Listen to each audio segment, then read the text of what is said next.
We are your home theater and AV questions answered. This is AVRant.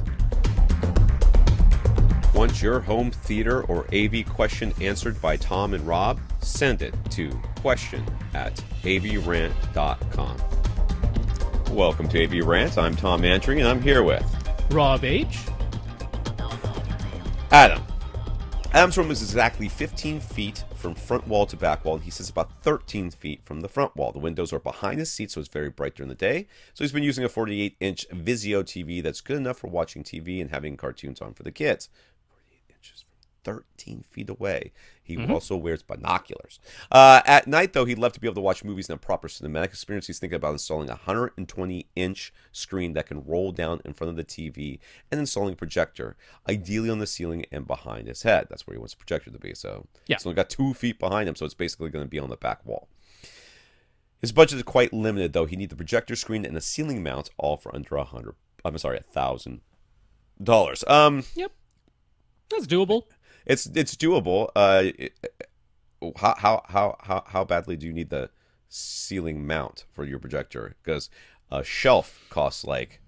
Oh, but there's cheap ceiling mounts too, man. So yeah, I know, but I'd rather have a cheap shelf that I could trust and not a cheap due to the ceiling model of projector we're going to be recommending, the ceiling mount will be necessary. Oh, really? Okay. Yeah. All right. So we got some pictures here. You can see there's a fan in the way. Okay, I see. Yes. Okay. Yes.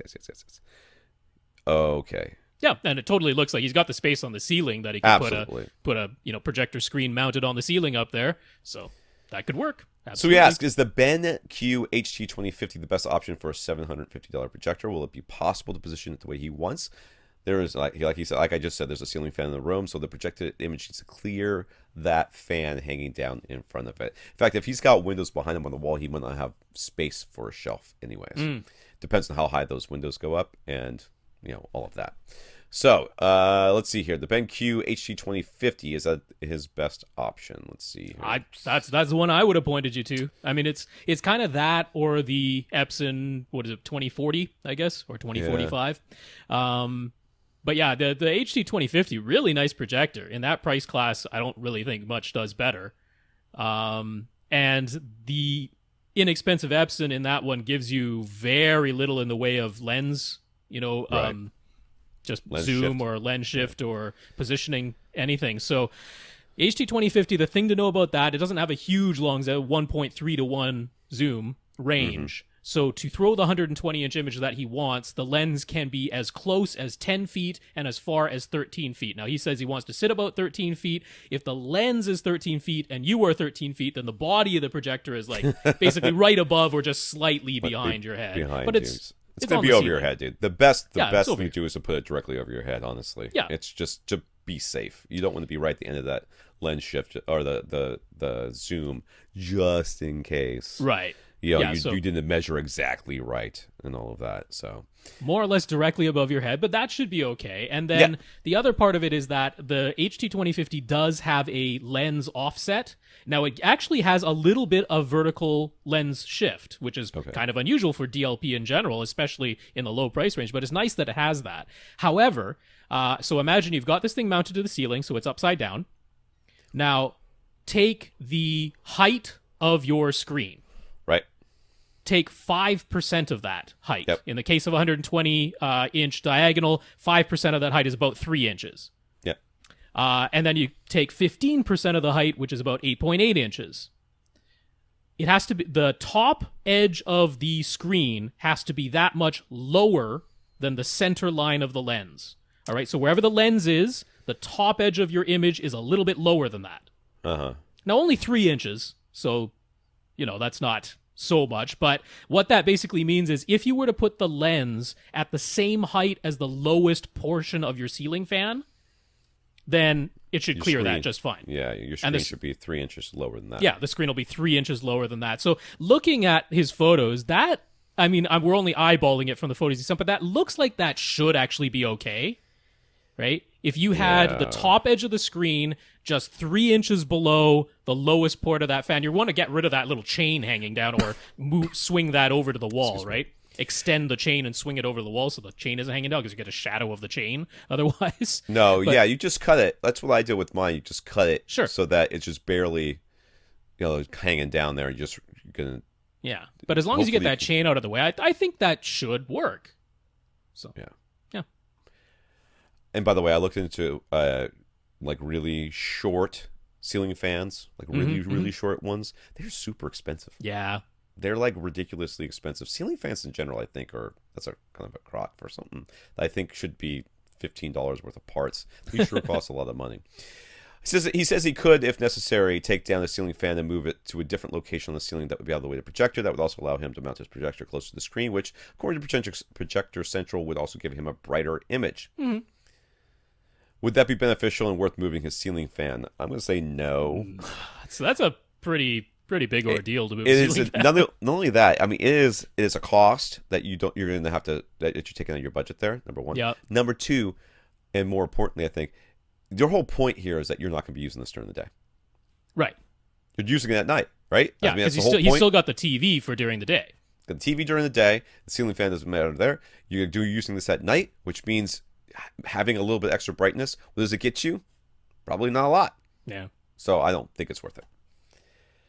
So he asked, which is a good screen to buy? It seems as though motorized screens are all too expensive for his budget. So he's perfectly fine with a manual pull-down screen. So, I mean, manual pull-downs. I don't know that I've ever shopped for those. So I don't know. We usually go Silver Ticket and the other one. Yeah, they What's don't the other seem one? to have a manual pull down right now that they're Okay. offering. So what's the other one we usually Elite recommend? screens. Are they do they have one? Yeah, they have one called the Manual B. The 120-inch size is $230. So $230 Reasonable, I guess. plus $750. We're still under $1,000. We've left you $20 to get a ceiling mount, which is coming up. But it'll be fine. All right. So yes, what color and gain should he go for? You should go for white. Yeah, you only have one choice if you get that Manual B from Elite Screens. I was going it's to a say, white. is you're gonna be stuck with what they have. Yeah. And let me see if I can figure it out real quick before you tell me what it is. Blah blah blah blah blah blah blah blah blah. I don't see it. Wait. It is. Should doesn't be say. right there, right I know. beside it. I'm scrolling. I don't see It should be right at the. It's the first thing under screen material. It just says Max White B. Screen material is durable and easy to Yeah, clean. that's what it is. I know, but what is the gain? Oh, what is Max White? Yeah. It's a 1.0 gain screen. It's a Unity gain screen. Oh, okay. So you should get a white 1.0. That's what we recommend. Yeah. Because you have literally zero options. Unless you want to go custom, in which case you're going to need more than $1,000 for the screen alone. So he asked, what is a good, inexpensive projector ceiling mount? So the HT2050, it's not a heavy projector. I think it's under 7 pounds or under 8 pounds or something like that. It's not big. It's not heavy.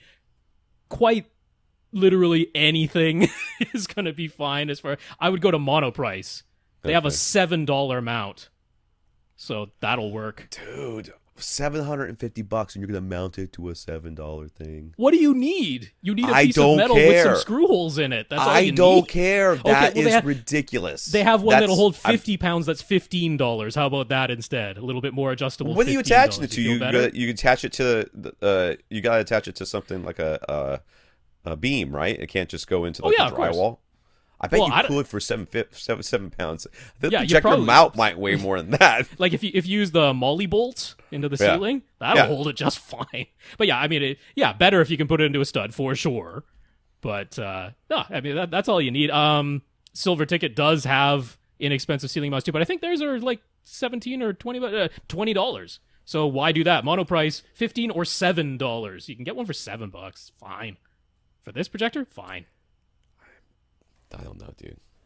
I don't know. Okay, go for the $15 one. then. I'm We're just still under saying, $1,000. $15.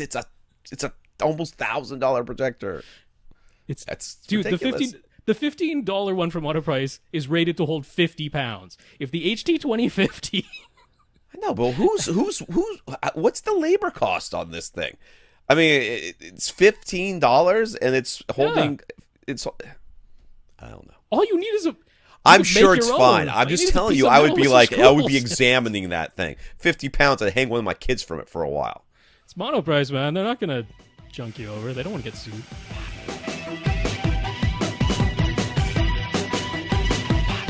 Want your question answered? Send it to question@avrant.com.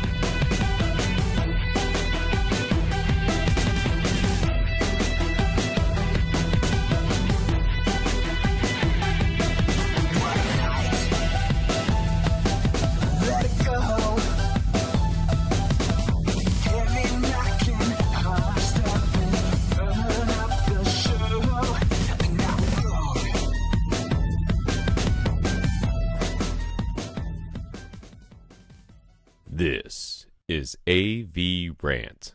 Now go out and listen to something.